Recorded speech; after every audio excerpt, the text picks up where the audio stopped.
আমি যে কর্তব্যভার গ্রহণ করিতে যাইতেছি। রাজপথের আন্দোলন সংগ্রাম শেষে এবার সংসদে যাওয়ার পালা। রোববার সংরক্ষিত নারী আসনের সংসদ সদস্য হিসেবে শপথ নেওয়ার পরদিনই বিএনপির প্রতিষ্ঠাতা শহীদ রাষ্ট্রপতি জিয়াউর রহমান ও সাবেক প্রধানমন্ত্রী বেগম খালেদা জিয়ার সমাধিতে শ্রদ্ধা জানান তারা। সোমবার দুপুরে সমাধিতে পুষ্পস্তবক অর্পণ করে সংসদে নিজেদের ভূমিকা রাখার কথা জানান নতুন সংসদ সদস্যরা। গ্রামের তৃণমূল পর্যায়ে যে মহিলারা আছে তাদেরকে ক্ষমতায়ন করা সবচেয়ে প্রথম কাজ। সব নারীদের শিক্ষা ক্ষেত্রে, চাকুরি ক্ষেত্রে এবং সর্বোপরি একজন নারী যেন সম্মানের সাথে বাঁচতে পারে তার জন্য সেই পরিবেশটা দেওয়া।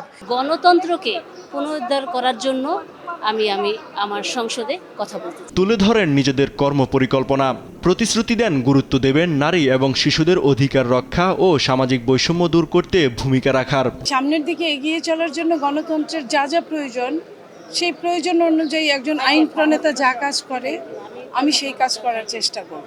চরম মানবাধিকার লঙ্ঘনগুলোর ন্যায় বিচার নিশ্চিত করার লক্ষ্যে ইনশাল্লাহ এই সরকার কাজ করে যাবে এবং তারই অংশ হিসেবে ইনশাল্লাহ আমরা কাজ করব। 33% আমাদের জারপিও আছে, এটাকে যেন আগামী 5 বছর পর তা পরিপূর্ণ করা হয়, এটা যেন ধাপে ধাপে আমরা এই ব্যাপারে কথা বলবো। পরে বিএনপি মহাসচিব মির্জা ফখরুল ইসলাম আলমগীর এবং চিফ হুইপ নুরুল ইসলাম মনিসহ কেন্দ্রীয় নেতাদের সঙ্গে নিয়ে একসঙ্গে শ্রদ্ধা নিবেদন করেন। মহাসচিব জানান দেশের গণতন্ত্রকে প্রাতিষ্ঠানিক রূপ দিতে সংসদে ভূমিকা রাখবেন নারী সদস্যরা।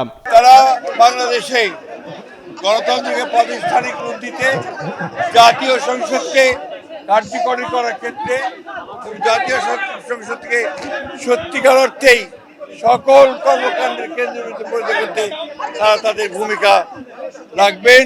সংরক্ষিত আসনের এই প্রতিনিধিরা সংসদে জনগণের কথা বলার পাশাপাশি সরকারের হাতকে আরও শক্তিশালী করবে বলে আশা করেন সিনিয়র নেতারা। ইউসুফ ভুঁইয়া, দেশ টিভি, ঢাকা।